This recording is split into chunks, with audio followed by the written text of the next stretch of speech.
महाभारत का ऐसा योद्धा जो अपने श्रापों के कारण मारा गया, कौरव सेना के तीसरे सेनापति और अभागा योद्धा जो अपने ही कर्मों के कारण मृत्यु को प्राप्त हुआ। आज इंटरनेट, टीवी सीरियलों में और कई जगह आपको कर्ण के श्रापों को लेकर मनगढ़ंत कहानियां फैली मिलेगी, जैसे इंद्र का कीड़ा बनकर काटना या धरती माता का श्राप। लेकिन आज के इस वीडियो में हम टीवी सीरियलों की मिलावटों से दूर महर्षि वेदव्यास द्वारा रचित मूल और प्रामाणिक महाभारत से आपको बताएंगे कि कर्ण को वास्तव में कौन कौन से श्राप मिले थे, कैसे मिले थे और किसने दिए थे। तो चलिए जानते हैं पूरी कथा। पहला श्राप, भगवान परशुराम का क्रोध। कर्ण ने खुद छल कपट पूर्वक अपने गुरु से अपनी असली पहचान छिपाकर विद्या प्राप्त की थी। झूठ बोलकर ग्रहण किया गया ज्ञान कभी काम नहीं आता, इसलिए यह कर्ण के जीवन का पहला और सबसे घातक श्राप है, जो कि उन्हें उनके गुरु भगवान परशुराम से मिला था। कर्ण ब्रह्मास्त्र और भार्गवास्त्र जैसे दिव्य अस्त्र सीखना चाहते थे, जो केवल ब्राह्मणों या क्षत्रियों को ही सिखाए जा सकते थे। कर्ण ने परशुराम जी के पास स्वयं को ब्राह्मण बताया। परशुराम जी ने कर्ण को ब्राह्मण जान अपना शिष्य स्वीकार कर लिया और उसे अपने सभी दिव्यास्त्रों का ज्ञान दे दिया। एक दिन भगवान परशुराम थककर कर्ण की जंघा पर सिर रखकर सो रहे थे, तभी वहां एक भयानक कीड़ा आया। ध्यान दे दोस्तों, टीवी सीरियलों में दिखाया जाता है कि वह कीड़ा स्वयं देवराज इंद्र थे, लेकिन यह सत्य नहीं है। हालांकि कर्ण को भी लगता था कि वे देवराज इंद्र ही थे, परंतु महर्षि वेदव्यास जी के अनुसार वह भयानक कीड़ा था। उस कीड़े ने कर्ण की जांघों को काटना शुरू कर दिया। कीड़ा कर्ण की जांघ का मांस फाड़कर अंदर घुसने लगा। असहनीय पीड़ा होने लगी और रक्त बहने लगा।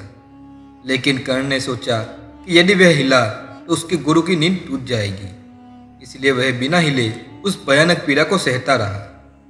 जब कर्ण का रक्त भगवान परशुराम के शरीर पर लगा तो उनकी नींद खुल गई। उन्होंने कर्ण की जांघ से बहते हुए खून को देखा।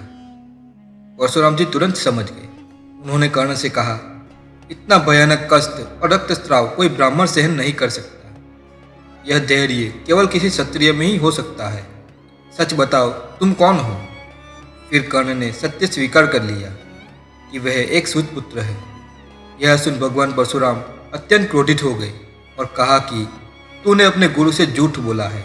अस्त्र विद्या प्राप्त करने के लिए तूने छल का सहारा लिया, इसलिए मैं तुझे श्राप देता हूँ कि जिस ब्रह्मास्त्र को तूने मुझसे धोखे से सीखा है, जब तेरे जीवन का सबसे बड़ा संकट आएगा और जब तुझे इस अस्त्र की सबसे अधिक आवश्यकता होगी, तब तू इसका स्मरण नहीं कर पाएगा।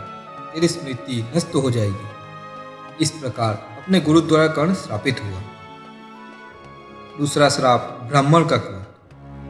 पूर्व काल में कर्ण जंगल में शस्त्र विद्या के अभ्यास कर रहे थे। कर्ण लगातार अपने तीरों का संधान कर रहे थे। उसी जंगल में एक ब्राह्मण की होमधेनु गाय का बछड़ा घास चर रहा था।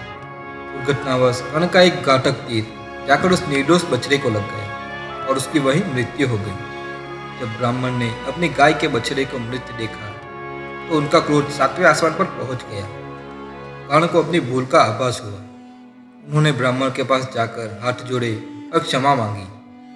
कर्ण ने प्रायश्चित के रूप में उस ब्राह्मण को हजारों गायें, धन, सोना और संपदा देने का प्रस्ताव रखा, लेकिन ब्राह्मण का क्रोध शांत नहीं हुआ। उन्होंने कर्ण का कोई भी दान स्वीकार करने से मना कर दिया और उसी क्षण एक भयानक श्राप दिया। अरे मूर्ख, जिस तरह तूने आज मेरे इस निर्दोष और असावधान गाय को मारा है, ठीक उसी तरह जब तू अपने जीवन के सबसे बड़े और महत्वपूर्ण युद्ध में होगा और तेरी मृत्यु समीप होगी, तब तेरे रथ का पहिया धरती में धंस जाएगा। कर्ण ने बहुत विनती की, लेकिन ब्राह्मण ने कहा कि मेरा वचन मिथ्या नहीं हो सकता। इस प्रकार कर्ण को ब्राह्मण का भी श्राप मिला। मित्रों, कर्ण एक शूरवीर योद्धा था, परंतु वह अर्जुन की बराबरी नहीं कर सकता था। और जो लोग यह कहते हैं कि कर्ण केवल अपने श्रापों के कारण मारा गया, तो ऐसा नहीं है। कर्ण अपने कर्मों के द्वारा जाने अनजाने में किए गए अपने अपराधों द्वारा मारा गया। यह सब श्राप भी उसको अपने कर्मों की वजह से ही मिले थे। यही उसकी नियति थी। और अर्जुन की अमित पराक्रमी साहस की वजह से भी कर्ण मृत्यु को प्राप्त हुआ था।